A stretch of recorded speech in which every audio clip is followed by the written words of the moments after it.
a thumbs up. Look how cute that is. Sorry, this is a little bit more informal than probably Charlie would be reacting. How sweet. I didn't know they could do that. I hate Zoom.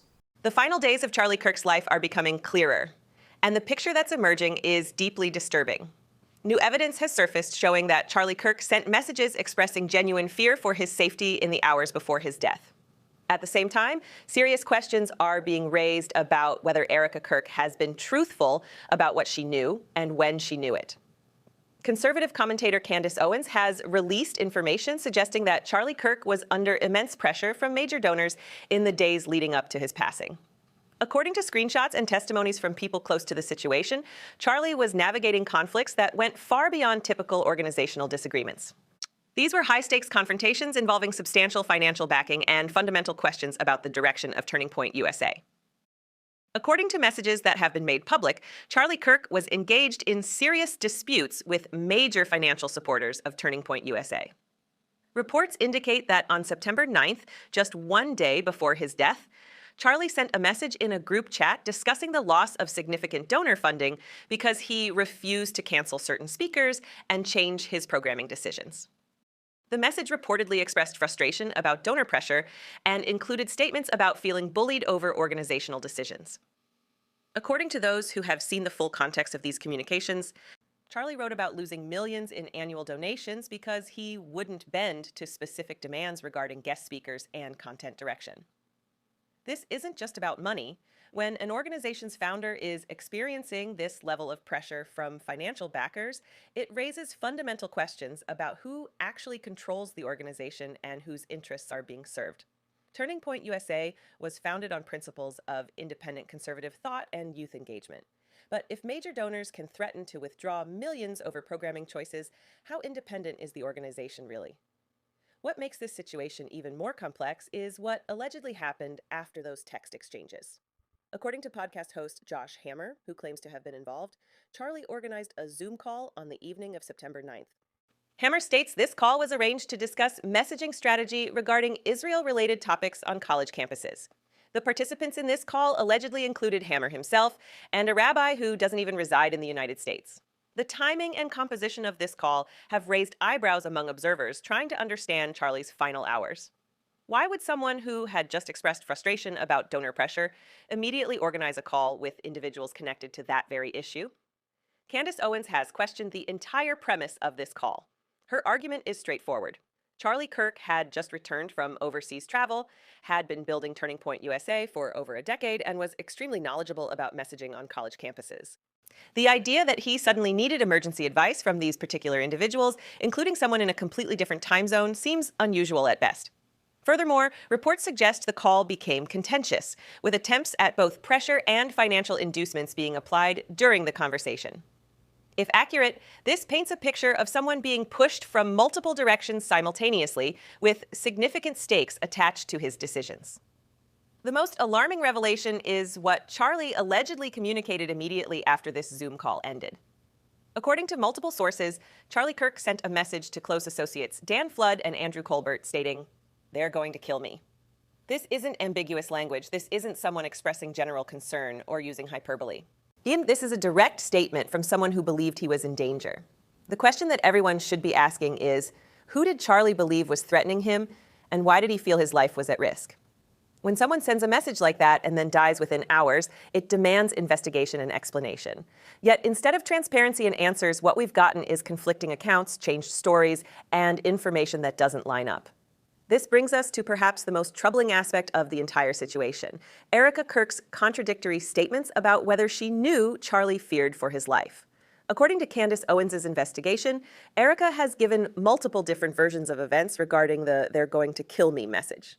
Initially, Erika reportedly denied that any such message existed. When pressed on this and confronted with evidence that contradicted her denial, she changed her story. The second version claimed that, yes, the message did exist, but it was sent via Telegram, a messaging platform that can be set to automatically delete messages. According to this version, because of these auto-delete settings, Erika never actually saw the message. However, further investigation revealed problems with this explanation as well. Sources close to the situation have stated that the message wasn't sent via Telegram at all. It was sent through iMessage, Apple's standard messaging system that doesn't automatically delete content. And since Erika has publicly acknowledged that she had access to Charlie's phone after his death, she would have been able to see any iMessages he sent or received. This progression from the message doesn't exist to the message exists, but I didn't see it because of the platform, to actually it was on a different platform where I would have seen it, represents a serious credibility problem. Why would someone give 3 different versions of events unless they were trying to distance themselves from uncomfortable truths? Adding another layer to the already complex timeline, Erika has stated that on that final evening, Charlie had dinner with her and their children along with a priest who prayed over him. This raises its own set of questions about the sequence of events during Charlie's last hours.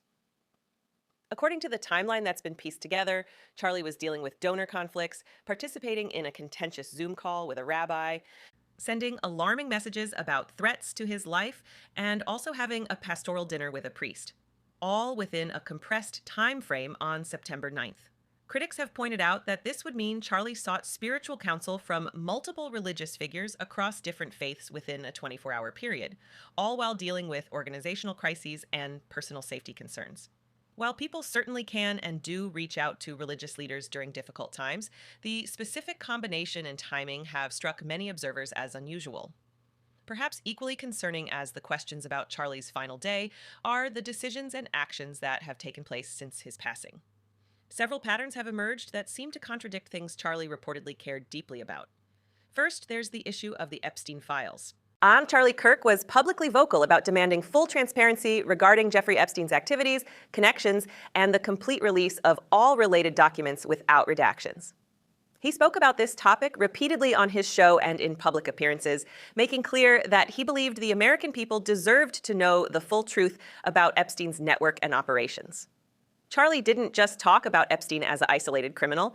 He discussed the evidence suggesting Epstein had intelligence connections, potentially to Israeli intelligence services, through Epstein's relationship with Ghislaine Maxwell and her father, Robert Maxwell, who had documented intelligence ties. This wasn't conspiracy theorizing. Charlie was discussing documented evidence and asking legitimate questions about institutional cover-ups. Yet, since Charlie's death, this issue has essentially disappeared from Turning Point USA's public agenda. Erika hasn't addressed it in her numerous media appearances. The organization hasn't pushed for continued transparency or released any statements continuing Charlie's advocacy on this matter. For something Charlie cared about deeply, its complete absence from the current TPUSA discourse is notable. Another significant departure from Charlie's stated intentions involves organizational finances. According to sources familiar with Charlie's plans, he had been considering conducting a comprehensive financial audit of Turning Point USA. The suggestion is that Charlie had concerns about how money was being managed or allocated within the organization he founded. A financial audit of a nonprofit organization is a standard accountability measure. It provides transparency to donors, board members, and stakeholders about how funds are being used. If Charlie wanted such an audit, it suggests he either had specific concerns or simply wanted to ensure everything was above board as the organization grew. However, since assuming leadership of TPUSA, Erika has not publicly mentioned any plans for a financial audit. Instead, what we've seen is something quite different: public celebration of the organization's fundraising success. Just 11 days after Charlie's death, video emerged of Erika discussing Turning Point USA's financial performance at Charlie's memorial service. In the footage, she appears upbeat while talking about how much money was raised and how successful the event was from an organizational standpoint. To many observers, this created significant cognitive dissonance. Memorial services are typically somber occasions focused on honoring the deceased and supporting those who are grieving. The idea of treating such an event as a fundraising opportunity and then publicly celebrating that aspect of it struck many as deeply inappropriate. Grief manifests differently for different people, and no one should be judged for not conforming to expected emotional displays. However, when someone in a leadership position discusses the financial success of their spouse's memorial service less than 2 weeks after that spouse's death, it raises legitimate questions about priorities and appropriateness. Now, perhaps the most poignant contradiction comes from a document Erika herself shared. She posted video of herself reading what she described as a note found in Charlie's office listing his priorities. According to Erika's own account, Charlie had written, "Family, children, legacy, kids number one," as opposed to careerism, consumerism, and loneliness. If we take this document at face value, Charlie's #1 priority was his children and family. Yet in the months since his death, Erika has maintained an extremely public schedule. She's conducted multiple media interviews, made numerous public appearances, launched new initiatives, attended high-profile events, and generally lived a very visible public life. Charlie and Erika's children are 3 years old and 1 year old. They've just lost their father. From a child development perspective, these are critical ages where consistent parental presence and stable routines are essential for processing trauma and maintaining security. The question many are asking isn't whether Erika has a right to grieve in her own way or continue working. Of course she does. The question is whether the level of public activity we've seen aligns with the kids' #1 priority that Charlie allegedly wrote down. Where are these very young children while their mother is doing back-to-back interviews and public appearances? When you step back and look at everything together, the donor pressure, the conflicting accounts about the "they're going to kill me" message, the abandoned priorities like the Epstein files and financial audit, the celebration of fundraising at a memorial, the disconnect between stated priorities and observed actions, a troubling picture emerges. None of this definitively proves anything specific, but it creates a pattern that demands explanation. At minimum, it raises serious questions about what actually happened in Charlie's final hours. Who was pressuring him and why? Why have accounts of key events changed multiple times? Why have Charlie's stated priorities been abandoned? Who is really controlling Turning Point USA now? What accountability looks like. For an organization built on conservative principles of transparency and accountability, the current situation represents a significant test. If Turning Point USA is truly committed to Charlie Kirk's legacy, that would require clear and consistent answers about what happened in his final days. Continuation of the issues Charlie cared about, including the Epstein files, the financial audit Charlie reportedly wanted, organizational decisions that reflect his stated priorities, transparency about donor influence and organizational control. Instead, what we're seeing is the opposite. Contradictory narratives, abandoned causes, celebrated fundraising, and public priorities that seem to contradict Charlie's written values. The people who supported Charlie Kirk and Turning Point USA deserve answers. The donors who funded the organization deserve transparency. The young conservatives who believed in the mission deserve to know whether that mission is still being honored. And most importantly, Charlie Kirk's children deserve to grow up knowing the full truth about their father, his final days, and what's being done with the organization he built. Conclusion. Charlie Kirk's message, "they're going to kill me," wasn't a joke or hyperbole. It was a warning from someone who believed he was in danger.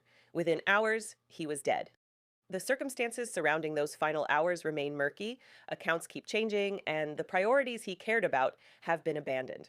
This isn't about conspiracy theories or wild speculation. This is about documented inconsistencies, admitted lies, and observable contradictions between stated values and actual behavior. These are legitimate questions that deserve legitimate answers. The conservative movement Charlie Kirk helped build was supposed to be about truth, accountability, and standing up to powerful interests that try to control the narrative. If those principles meant anything, they need to be applied here. The truth about Charlie Kirk's final days matters.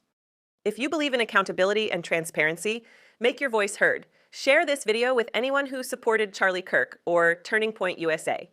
Demand answers to these legitimate questions. Subscribe to stay updated as more information emerges about this situation. Drop a comment below with your thoughts. What questions do you most want answered? What aspects of this story trouble you most? The conversation needs to continue until we get the truth. Thanks for watching, and remember, the pursuit of truth is what Charlie Kirk stood for. Let's honor that by demanding it now.